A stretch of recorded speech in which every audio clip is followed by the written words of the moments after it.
آپ کے سامنے آ چکی ہے۔ بات یقینی ہے کہ ایک دن آنکھیں سکھا کر رہیں گی، کوئی انکار کرنے والا انکار کرنے کی ہمت نہیں پا سکتا۔ یہ ماتھے پسینے سے بھیگ جائے تو اس کے بعد صاف نہ کر پاؤ گے، یہ منہ کھلا رہ جائے تو ڈھانچہ دوسرے باندھیں گے اور کپڑے اتارے جائیں گے ان قدموں سے، دوسرے اتارنے والے ہوں گے نیا کفن پہنے ہوا شہزادہ۔ اسی زمانے میں جو اپنی چال کے اندر سمجھتا تھا کہ دنیا کے سارے قانونوں کو میں مسل ڈالوں گا، ان کا عالم یہ ہو جائے گا کہ چار کانوں کے محتاج ہو کر اس زمین کے پیٹ میں اتر جائیں گے۔ لیکن یہ انتہا نہیں ہے، منفی کا دستور۔ اس کے بعد مالک فرماتا ہے سور میں پھونک ماری جائے گی، فَإِذَا هُمْ مِنَ الْأَجْدَاثِ إِلَىٰ رَبِّهِمْ يَنسِلُونَ۔ ساری کائنات کے باقی اللہ کی بارگاہ میں کھڑے ہو جائیں گے، اور وہاں ایک ہی سوال ہے کہ تم کو ہم نے پیدا کیا، تمہاری ماں کی چھاتیوں میں خود ہم نے پیدا کیا تھا، ہوائیں ہم نے جلائی، بادلوں سے ہم نے برسایا، زمین سے اللہ ہم نے اگایا، اور تم کو اب تک دی کتاب اتاری، پیغمبروں کا اسوہ تمہارے سامنے لائے، ایک بات کہی کہ ہمارے بندے بن جانا، فَلَا تَجْعَلُوا لِلَّهِ أَندَادًا وَأَنتُمْ تَعْلَمُونَ۔ ہمارے بندوں کو اپنا مالک نہ بنانا۔ اور یہ امت جو 1400 برس پہلے اسی توحید سے ابھری تھی، دنیا اور آخرت کی بدخبری سنائی نہیں تھی، آج اس کا حال یہ ہے کہ اللہ کے بندوں کو نبی صلی اللہ علیہ وسلم کا نام لکھتی ہے کہ یا اللہ یا رسول، برابر کا معاملہ۔ مسجدوں کے اندر اس کو مالک نے قرآن میں فرمایا کہ مشرکوں، عرب کے مشرکوں، ہر جگہ تو تم لات اور منات اور ابراہیم کو آواز دیتے ہو، ارے یہ خانہ کعبہ کا تو خیال کرو، یہاں تو اللہ کے علاوہ کسی کو آواز نہ دو، وَأَنَّ الْمَسَاجِدَ لِلَّهِ فَلَا تَدْعُوا مَعَ اللَّهِ أَحَدًا۔ یہ جو مسجدیں ہیں اللہ، یہ تو اللہ کے لیے چھوڑو، یہاں تو اللہ کے ساتھ کسی اور کو نہ پکارو۔ آج یہ امت مسلمہ ہے، یہ قرآن پڑھنے والی ساری مسجدوں میں یا اللہ یا محمد لکھا ہوا ہے، اللہ کے لیے گالی ہے۔ میری قوم، گالی دینے کے بعد ماں اور بہنوں کی آبرو کی خیر مناؤ، ہندوؤں کے بستروں پر، عیسائیوں کے بستروں پر، یہودیوں اور سکھوں کے بستروں پر اولادیں جلوا رہی ہے جو ابھی آئے ہوئے دوستان بھرو، ابھی 35-37 سال کی بات ہے، تمہاری آنکھوں کے سامنے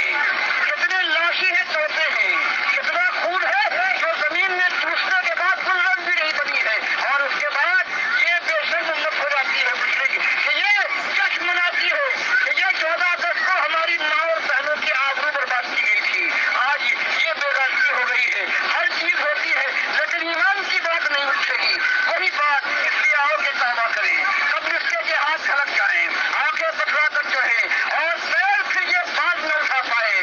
اس سے پہلے آج توبہ کریں کہ مالک ہر بات سے توبہ، اور شرک سے سب سے پہلے توبہ، اس کے بعد جہاں اللہ توفیق دے اللہ کے سامنے چھپ جاؤ۔ اللہ کے نبی سب جو کرتے تھے، راتوں کو وہ روتے تھے، داڑھی پر ہو جاتی تھی، ماتھا ٹیک دیتے تھے زمین کے اوپر، اللہ کو پکارتے تھے، جب کبھی اللہ کی یہ جو لعنت برس رہی ہے، جو اوپر سے آگ برس رہی ہے، انگارے نازل ہو رہے ہیں، تب یہ تھمیں گے اور آہستہ آہستہ پروردگار کی رحمت برسے گی، شبنم برسے گی، رحمت کی شبنم۔ اور مالک یہی فرماتا ہے وَلَوْ أَنَّ أَهْلَ الْقُرَىٰ آمَنُوا وَاتَّقَوْا لَفَتَحْنَا عَلَيْهِمْ بَرَكَاتٍ مِّنَ السَّمَاءِ وَالْأَرْضِ۔ اگر یہ دنیا والے اور بستیوں والے اللہ پر ایمان لے آتے، اس کا تقویٰ اختیار کرتے، تو زمین اور آسمان کے خزانے ہم ادھیڑ دیتے، وَلَٰكِن كَذَّبُوا، لیکن ان ظالموں نے اقرار کیا لا الہ الا اللہ، اور دوگلے ثابت ہوئے، اللہ کے ساتھ کبھی علی رضی اللہ تعالیٰ کو پکارتے ہیں، کبھی حال یہ ہے کہ جاہی والے کو یا غوث کا نعرہ لگاتے ہیں، کبھی ان کا حال یہ ہے کہ اللہ کو بڑے نام رکھتے ہیں علی بخش ہے، کبھی اللہ ان کو کوئی برکت دے، روزگار دے تو یہ 11ویں اور 12ویں کرتے ہیں، اللہ کو ہر حال ہر جگہ گالی دی جا رہی ہے، پھر اللہ رحمتیں کیسے برسائے گا؟ ایک ہی چیز ہے، یہ قبر و راستانوں نے یہ جو بت ہیں، یہ کھڑے بت ہیں، یہ کھڑے بت ہندوؤں کے ہوتے، یہ کھڑے بت ہیں، بات وہی ہے، ہندوؤں کا گنیش اگر کھڑا ہے تو یہ جو ہمارا مسلمانوں کا حج خواہ ہے، ہندوؤں اور مسلمانوں میں آج کوئی فرق نہیں۔ یہی جواہر لال کے باپ موتی لال نہرو نے جب اس نے اجمیر کا عرس دیکھا ہے اور دیکھا ایسا ہی سب کچھ وہی کرتے ہیں، اس نے اعلان کیا تھا، اس سے پہلے میرا خیال تھا کہ ہندو اور مسلمان ایک نہیں ہو سکتے، لیکن جو میں نے دیکھا ہے اجمیر میں تو میں کہتا ہوں نہیں، میرا خیال غلط تھا، ہندو مسلمان میں کوئی فرق نہیں، صرف نام کا فرق ہے۔ اور آج وہ اور زیادہ تیز ہو گیا، پاکستان کی آزادی کے بعد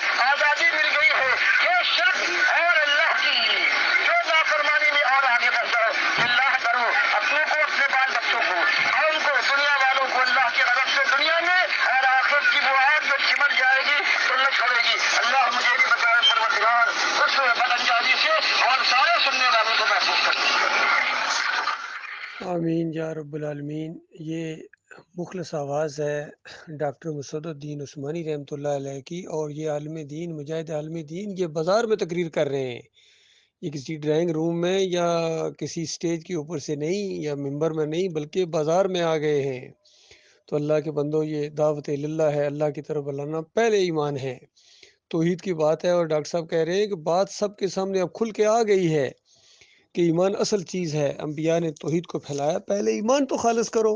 پھر اقامت دین اور جو بھی غلبہ دین اور مدینہ ریاست تم بعد میں بنانا، پہلے ایمان۔ ان جو مسلمان ہیں، یہ کلمہ پڑھنے والے، ان کے عقیدے کے اندر خرابی ہے۔ جس طرح مالک فرماتا ہے وَمَا يُؤْمِنُ أَكْثَرُهُم بِاللَّهِ إِلَّا وَهُم مُشْرِكُونَ، اکثریت اس طرح اللہ پر ایمان رکھتی ہے کہ ساتھ ساتھ شرک کرتے ہیں، یعنی ہوتے مشرک ہیں۔ تو یہ معاملہ ہے آج یہ مسلمانوں کی جو پوری دنیا میں درگت بنی ہوئی ہے، یہ اس وجہ سے ہے کہ علماء دین صحیح بات نہیں بیان کر رہے ہیں، یہ میدان میں نہیں آ رہے ہیں، یہ بلکہ دین چھپا رہے ہیں۔ اپنے اپنے فرقے کی ہر عالم دین ہے، وہ وکالت کرتا ہے، وہ تقی عثمانی ہو، وہ فضل الرحمان ہو، وہ طارق جمیل ہو، وہ طار القادری ہو، یا جو بھی یہ دوسرے ہیں، علی انجینئر ہو، یا یہ جتنے توصیف الرحمان یا قاری خلیل الرحمان یا محمد حنیف منور سلطان، یہ سارے جتنے ہیں، سارے کے سارے مولوی یہ اپنے اپنے فرقے کی اور شرک کی وکالت کرتے ہیں بے ایمان، وہ توحید کی بات نہیں بتاتے ہیں۔ اور یہ دیکھیے ڈاکٹر اسرار کے جتنے بھی آپ تقریریں سنیں، اقامت دین کر دو، اقامت دین پہلے، اور خود اس کا اپنا عقیدہ اتنا مشرکانہ ہے، وحدت الوجود کو یہ ثابت کرتا ہے، قرآن سے ثابت کرنے کی کوشش کرتا ہے۔ اسی طریقے سے علی انجینئر ہے، یہ بھی کہتا ہے میں نے یہ باباؤں کا رد کیا ہے، اور باباؤں کا رد کرنے کے بعد انہی باباؤں کے بجاریوں کے پیچھے نمازیں جا کے پڑھتا ہے اور کہتا ہے میں چندے دیتا ہوں۔ اور حق دعوت یہ جو اٹھی ہے، اس کی مخالفت کرتا ہے، توحید کی دعوت کا یہ دشمن ہے۔ یہ جتنے بھی ہیں سارے کے سارے یہ ایکا کر لیا انہوں نے، اللہ کی وحدانیت کے خلاف انہوں نے محاذرائی کی ہے، اور جب تک ان کی ہوا نہ اکھیڑ دی جائے تب تک کوئی خیر نہیں آ سکتی ہے۔ اور خاص کر یہ جو زور دیتا ہے علی انجینئر اور ڈاکٹر اسرار بھی کہ وہ مہدی صاحب آئیں گے، جی مہدی صاحب آئیں گے، ادھر سے جھنڈے نکلیں گے خراسان سے، اور جھوٹی روایتوں کے اوپر، منکر روایتوں کے اوپر انہوں نے ایک مہدی گڑھا ہے، شیعوں کا مہدی، اور کہتے ہیں ہاں ان کا بھی اور ہمارا بھی ہے۔ اس طریقے سے انہوں نے بالکل گڑبڑ کر دیا معاملہ۔ اور امام بخاری رحمۃ اللہ علیہ روایت لائے ہیں کہ کوئی مہدی شہدی نہیں ہے، یعنی وہ مسلمانوں کا امیر ہوگا، اور عیسیٰ ابن مریم کا نزول ہے، وہ آئیں گے، کمانڈ کریں گے، سارا معاملہ اسی شریعت کے تابع ہوں گے، یہ ہے۔ اور یہ جو ان کو رافضیوں کا یہ مہدی ہے، سارے چاہے وہ کیا نام ہے ڈاکٹر شاہد ہو، یا یہ توصیف الرحمان ہو، اور ڈاکٹر اسرار اور علی انجینئر، اور یہ جو جتنے بھی ہیں، یہ اینکر بھی ہیں، اسی کو مہدی مہدی انہوں نے لگایا، کوئی مہدی نہیں، بالکل جھوٹی باتیں ہیں، یقین کیجیے جتنی روایتیں ساری جھوٹی ہیں اور صحیح روایت کے مقابلے میں ہیں، اور رافضیوں نے گڑھی ہیں اس کے اندر مسند احمد بن حنبل سے، اور کتنی کتنی روایتیں ان کے اندر، عقیدے کے اندر بھی خرابی ہے ان کے۔ اور سب کا یہ عقیدہ ہے کہ یہ نبی علیہ السلام قبر میں زندہ ہو جاتے ہیں، سنتے ہیں، دیکھتے ہیں، پہچانتے ہیں، کہتے ہیں ہمارے اعمال یہاں پیش ہوتے ہیں، سب کا یہ عقیدہ ہے، چاہے بریلوی ہوں، دیوبندی ہوں، اہل حدیث ہوں، سلفی ہوں،